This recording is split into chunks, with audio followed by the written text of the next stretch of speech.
everyone, welcome to my channel Neat Biology World. Today we are going to start with a new chapter Body Fluids and Circulation. आज हम ये एक interesting chapter start करने वाले हैं जिसका नाम है बॉडी फ्लूइड्स एंड सर्कुलेशन. इसमें हम ब्लड के बारे में पढ़ेंगे, ब्लड के कॉन्स्टिट्यूएंट्स क्या क्या होते हैं उनके बारे में पढ़ेंगे, फिर हार्ट के बारे में वेरियस कंसेप्ट स्टडी करेंगे और फिर थोड़े बहुत डिसीजेस भी स्टडी करेंगे. So let's start the new chapter body fluids and circulation.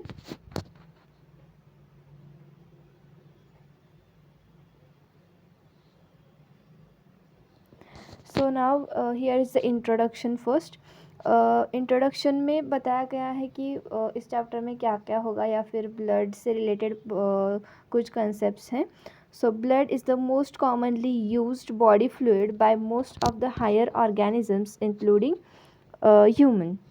Blood जो है ये एक मोस्ट कॉमन फ्लूइड है, बॉडी फ्लूइड है जो हायर ऑर्गेनिजम्स या फिर most of the smaller organisms भी यूज़ करते हैं for various functions in the body.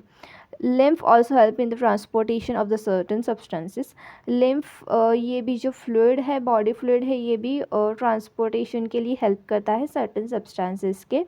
Sponges and coelenterates circulate water from their surrounding दो body through body cavities to facilitate cell to exchange all substances.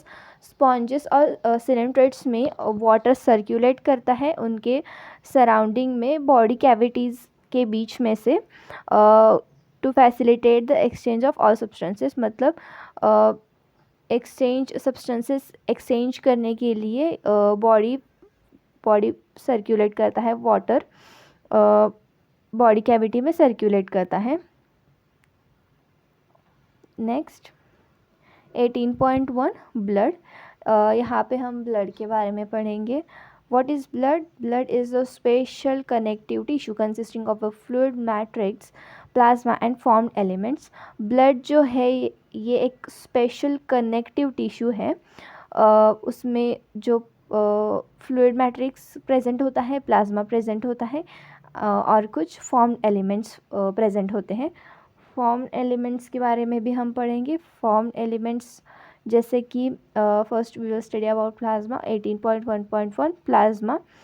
Plasma it is straw coloured viscous fluid. Plasma जो होता है वो straw coloured होता है और viscous fluid होता है. आप यहाँ पे डायग्राम में देख सकते हैं. Straw coloured plasma is present.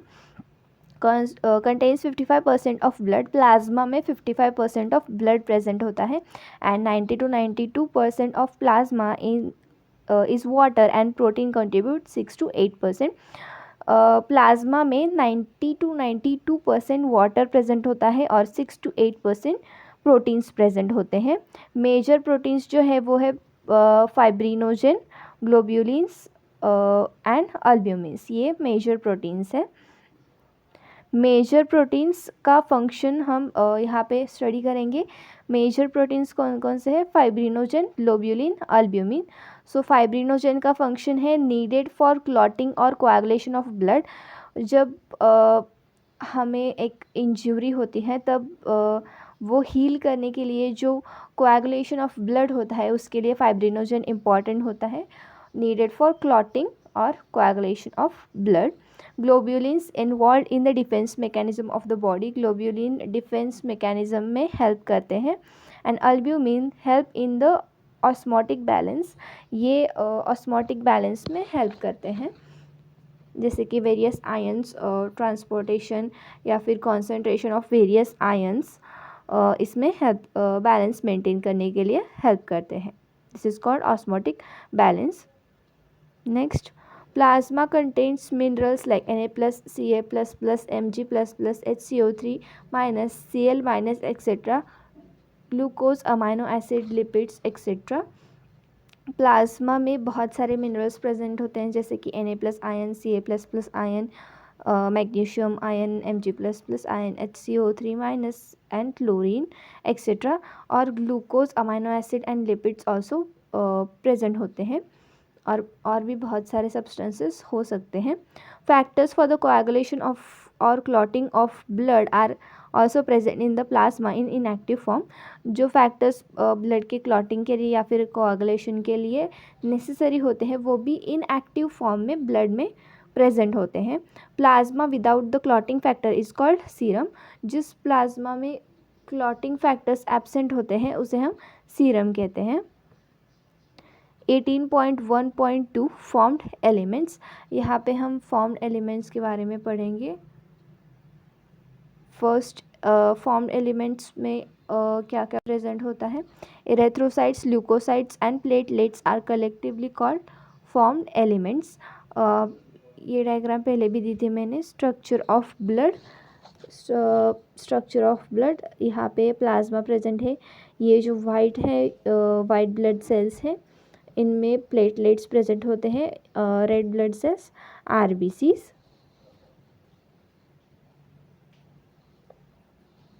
RBCs present होते हैं। Next point,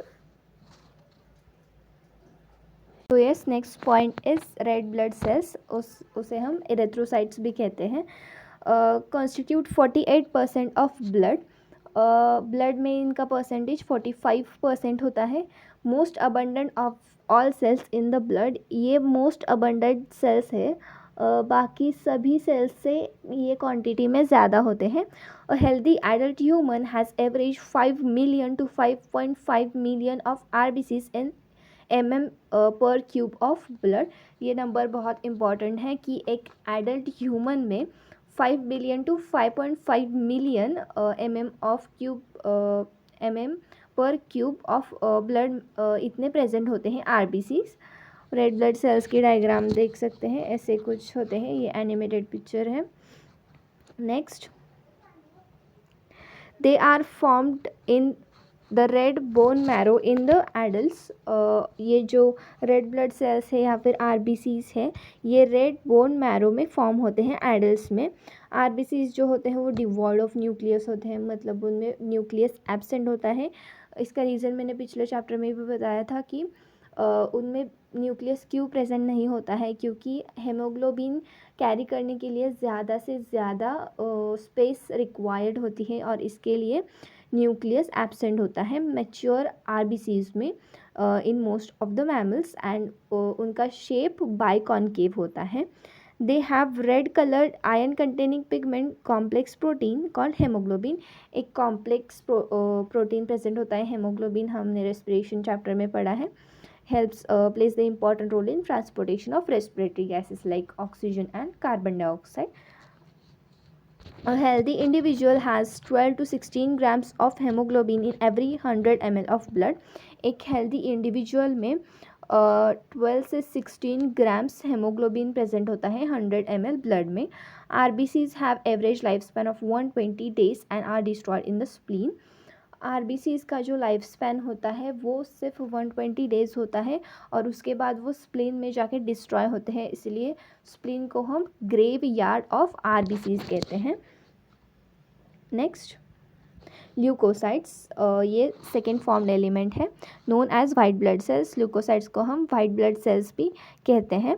they are colourless due to the lack of haemoglobin. Leucocytes में हेमोग्लोबिन एब्सेंट होता है जो कि रेड कलर पिगमेंट होता है, इसीलिए ल्यूकोसाइट्स कलरलेस होते हैं।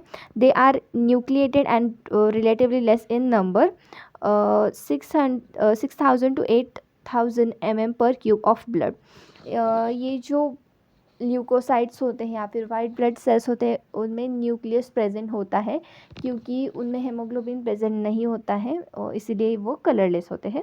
और उनका नंबर भी बहुत कम होता है आरबीसीज से, 6,000 to 8,000 mm per cube of blood. ये जो ल्यूकोसाइट्स होते हैं वो शॉर्ट लिव्ड होते हैं, मतलब आरबीसीज से भी बहुत शॉर्ट लिव होते हैं। यहाँ पे different types of white blood sales दिए गए हैं, ये हम आगे भी पढ़ेंगे डिटेल में। ग्रैनुलोसाइट कौन से हैं और ग्रैनुलोसाइट कौन से हैं। Monocytes, eosinophils, basophils, lymphocytes and neutrophils. So next, two main categories of white blood cells. जैसा कि मैंने अभी कहा था कि वाइट ब्लड सेल्स में भी दो कैटेगरीज होते हैं, ग्रैन्युलोसाइट्स और agranulocytes. So first we will study about granulocytes. Granulocytes are neutrophils. Neutrophils ये एक ग्रैन्युलोसाइट है. Most abundant cells 60-65%. इनका परसेंटेज 60-65% होता है और ये मोस्ट अबंडेंट होते हैं. कौन? Neutrophils. So basophils are least in number. Basophils बहुत ही कम अमाउंट में होते हैं, 0.5 to 1%. Secrete histamine, serotonin, heparin etcetera. ये जो बेसोफिल्स है ये हिस्टामाइन, सीरोटोनिन और हेपारिन ये सभी सीक्रेट करते हैं और involve in inflammatory reaction. Basophils जो है वो इन्फ्लेमेटरी रिएक्शन में इन्वॉल्व होते हैं. सो न्यूट्रोफिल्स, बेसोफिल्स ये ग्रैन्युलोसाइट्स हैं और उनके साथ इओसिनोफिल्स भी एक ग्रैन्युलोसाइट है. So 2-3% resist infection and are also associated with the allergic reactions. ये जो इओसिनोफिल्स है वो 2-3% प्रेजेंट होते हैं और रेजिस्ट करते हैं इन्फेक्शन को और रिलेटेड भी है एलर्जिक रिएक्शन से. एलर्जिक रिएक्शन कॉज कर सकते हैं. न्यूट्रोफिल्स एंड मोनोसाइट्स 6-8% प्रेजेंट होते हैं. हालांकि न्यूट्रोफिल्स एक ग्रैन्युलोसाइट है और मोनोसाइट्स एक ग्रैन्युलोसाइट है. Phagocytic cell which destroy the foreign organisms. ये दोनों भी फैगोसाइटिक सेल्स हैं जो एनगल्फ करते हैं हार्मफुल या फिर फॉरेन ऑर्गेनिजम्स जो एंटर करते हैं सेल में. सो आगे हम पढ़ेंगे agranulocytes. Agranulocytes, lymphocytes and monocytes. Lymphocytes 20-25%. Lymphocytes जो है वो 20-25% प्रेजेंट होते हैं. उनके टू मेजर टाइप्स हैं, B lymphocytes and T lymphocytes, responsible for the immune response of the body. ये जो बी लिम्फोसाइट्स हैं और टी लिम्फोसाइट्स हैं ये इम्यून रिस्पॉन्स में हेल्प करते हैं. ये हम 12th के चैप्टर में पढ़ेंगे, human health and diseases. Next monocyte, ये भी एक अग्रैन्युलोसाइट है, 6-8% और फैगोसाइटिक होता है. Next formed element is the platelets, also called as thrombocytes. Platelets को हम थ्रोम्बोसाइट्स भी बोलते हैं और ये सेल फ्रैगमेंट्स हैं. किससे फॉर्म होते हैं? Mega karyocytes, special cells in the bone marrow. Mega karyocytes ये एक स्पेशल सेल्स होते हैं बोन मैरो में और इनसे ये थ्रोम्बोसाइट्स फॉर्म होते हैं जो कि स्मॉल फ्रैगमेंट्स हैं. कंटेन 1,50,000 to 3,50,000 प्लेटलेट्स पर mm3. प्लेटलेट्स इतना उनका नंबर होता है. Platelets release substances involve in the coagulation और क्लॉटिंग ऑफ ब्लड. प्लेटलेट्स में ऐसे सब्सटेंसेस होते हैं प्लेटलेट्स सिक्रीट करते हैं जो कि हेल्प करते हैं कोआगुलेशन या फिर क्लॉटिंग ऑफ ब्लड के लिए. उन्हें हम क्लॉटिंग फैक्टर्स कहते हैं. A reduction in their number can lead to the clotting disorder which will lead to the excessive loss of blood. अगर प्लेटलेट्स का नंबर कम होगा तो सिक्रीशन भी कम होगा, क्लॉटिंग या फिर कोआगुलेशन के सब्सटेंसेस का. तो इसीलिए ब्लड का एक्सेसिव लॉस होगा. अगर हमें कोई डैमेज होगा हमारे सेल्स में तो ब्लड का लॉस ज़्यादा होगा. इसीलिए ये इनका नंबर बहुत इंपॉर्टेंट है. 18.1.3 blood group. There are variety of different blood groups. बहुत सारे टाइप के ब्लड ग्रुप्स प्रेजेंट होते हैं. First is ABO grouping and second is RH grouping. तो फर्स्ट हम ABO ग्रुपिंग पढ़ेंगे. बेस्ड ऑन द प्रेजेंस और absence of the two surface antigens on RBCs namely A and B. Different types of antigen के presence मतलब RBCs के surface पे जो antigen present होते हैं A या फिर B, उनके टाइप पे हम बाइफरगेट करेंगे ब्लड ग्रुप्स को. सो नेक्स्ट ये चार्ट बहुत इंपॉर्टेंट है, NCERT का डायग्राम है. फिलिंग के लिए आ सकता है या फिर MCQs में पूछा जा सकता है. Blood group and donor compatibility. यहाँ पे ब्लड ग्रुप दिए गए हैं A, B and O. Antigens on RBCs. Antigens जो है वो RBCs पे प्रेजेंट होते हैं. Antibodies in the plasma. Antibodies जो है वो प्लाज्मा में प्रेजेंट होते हैं. Donor group. ये जो ब्लड ग्रुप है किसे डोनेट कर सकते हैं यहाँ इस टेबल में दिया गया है. तो first blood group A. Antigen on the RBCs. A antigen present होता है. एंटी B प्लाज्मा में एंटीबॉडी जो है एंटी बी होती है, और किसको डोनेट कर सकता है ब्लड ग्रुप ए और ओ को. So next is blood group B, antigen on RBC B, antibody in the plasma anti A, and किसे डोनेट कर सकता है बी और ओ को. Blood group A B, antigen और RBCs both A and B, दोनों भी प्रेजेंट होते हैं, ए और बी. एंटीबॉडीज़ प्रेजेंट नहीं होते हैं. डोनर ग्रुप ये किस को डोनेट कर सकते हैं, ए बी और ओ को डोनेट कर सकते हैं. और ओ एंटीजन ऑन आरबीसीज नील, मतलब प्रेजेंट नहीं होते हैं. Antibodies A and be present होते हैं. और डोनर डोनेट किसको कर सकता है, ओ को डोनेट कर सकता है. So next, from the above table we can conclude that blood group O can be donated to the person with any blood group, that is universal donor. जो ब्लड ग्रुप ओ होता है वो किसी को भी ब्लड डोनेट कर सकता है, क्योंकि उनमें एंटीजन प्रेजेंट, आरबीसीज पे एंटीजन प्रेजेंट नहीं होते हैं, इसीलिए वो कौन से भी ब्लड ग्रुप के ह्यूमन को ब्लड डोनेट कर सकते हैं. इसीलिए हम ब्लड ग्रुप ओ को यूनिवर्सल डोनर बोलते हैं.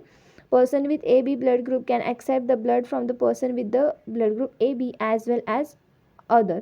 मतलब जो जिनका ब्लड ग्रुप AB होगा वो AB ब्लड ग्रुप के इंसान से या फिर AB कौन से भी ब्लड ग्रुप के इंसान से ब्लड रिसीव कर सकते हैं, इसीलिए उन्हें यूनिवर्सल रेसिपेंट बोलते हैं. Blood group O is called as universal donor and blood group AB is called as universal recipient. यहाँ पे ब्लड ग्रुप्स दिए गए हैं, blood group A B and O. Next यहाँ पे चार्ट दिया गया है.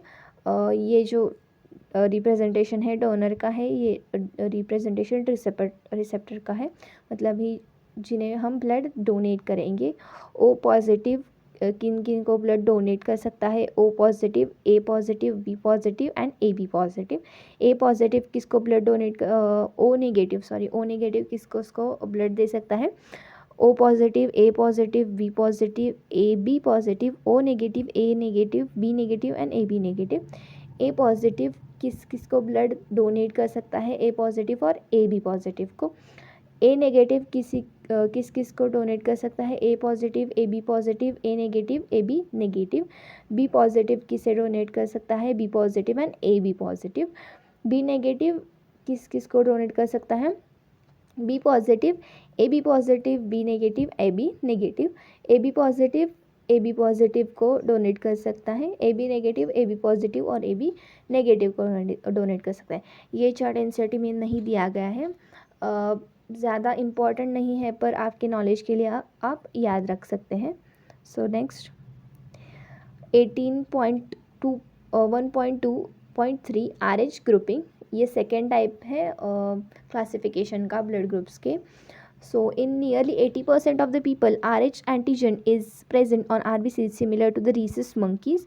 रीसस मंकीज़ में जो उनके RBCs पे प्रेजेंट होता है RH एंटीजन, उस पर वही एंटीजन 80% लोगों में प्रेजेंट होता है, वही RH एंटीजन. और जब RBCs के सरफेस पे ये RH एंटीजन प्रेजेंट होता है, तब हम उस ब्लड ग्रुप को RH पॉजिटिव कहते हैं.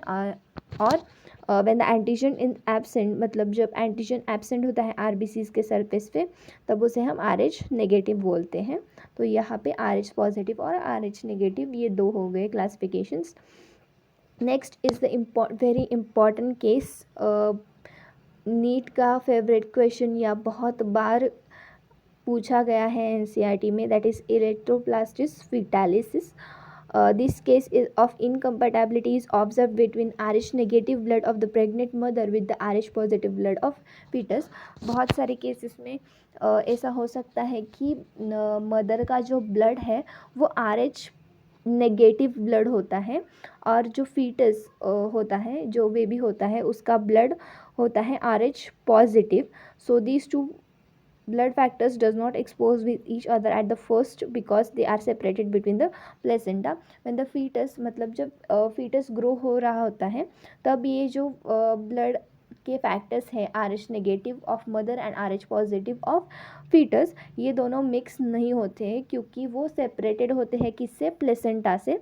बट जब डिलीवरी का टाइम होता है तब फर्स्ट चाइल्ड का, तब पॉसिबिलिटी होती है कि मैटरनल ब्लड फीटस के ब्लड के साथ मिक्स हो सकता है या फिर एक्सपोज हो सकता है स्मॉल अमाउंट में। तो during delivery of the first child there is a possibility of the exposure of the maternal blood to the small amount of the RH positive blood from foetus, मतलब ही उन दोनों का ब्लड कांटेक्ट में आ सकता है। इससे क्या होता है, इन सच केसेस मदर अपने बॉडी में RH पॉजिटिव इस ब्लड ग्रुप के अगेंस्ट एंटीबॉडीज़ डेवलप करती हैं, RH antigen in her body, मतलब in such cases mother starts preparing antibodies against the RH antigen in her blood. मतलब mother का जो ब्लड होता है वो RH नेगेटिव होता है, इसीलिए जब फीटस का ब्लड मदर के ब्लड के साथ कांटेक्ट में आता है तब मदर के बॉडी में चेंजेस होते हैं कि वो एंटीबॉडीज़ डेवलप करता है against RH positive blood group. इससे क्या होता है कि जब in the case of her subsequent pregnancies, जब उनके सब्सिक्वेंट या फिर सेकेंड प्रेगनेंसी के टाइम पे जब RH antibody from the mother RH negative can leak in the blood of RH positive fetus blood and destroy the fetus RBCs and can be fatal causing the severe anemia and jaundice to the baby। First case में तो कोई injury नहीं होती है foetus के लिए, but second case में जब मदर में RH पॉजिटिव के अगेंस्ट एंटीबॉडीज़ प्रिपेयर होते हैं उनके बॉडी में, तब सेकेंड केस में जब बेबी का मतलब फीटस का जो ब्लड ग्रुप है अगर वो RH पॉजिटिव होता है तो मदर में जो एंटीबॉडीज़ प्रेजेंट होते हैं वो लीक हो सकते हैं ब्लड में से फीटस के ब्लड में, जिससे वो एंटीबॉडीज़ फीटस के RBCs डिस्ट्रॉय कर सकते हैं, जिससे जॉन्डिस या फिर एनीमिया ऐसे डिसीजेस हो सकते हैं जो कि फैटल होते हैं फीटस के लिए। So it can be dangerous for the foetus and can lead to the death of the foetus also. So this can be avoided by administering anti-RH antibodies to the mother immediately after the delivery of first child। तो ऐसे cases में जब first foetus की delivery होती है तभी हम anti-RH antibodies mother में इंजेक्ट कर सकते हैं, जिनसे क्या होगा कि RH पॉजिटिव के अगेंस्ट मदर में एंटीबॉडीज़ तैयार नहीं होंगे, तो सेकेंड केस में कोई दिक्कत नहीं आएगी and it can be all right। so this is the case of erythroblast fetalis। तो यहाँ पे हम फर्स्ट पार्ट क्लोज कर रहे हैं। सेकेंड पार्ट में हम पढ़ेंगे coagulation of blood, lymph and heart related various concepts। so stay till the end of this chapter। thanks for watching। Intoxicated, I'm a waste, hoping I can drown the sun.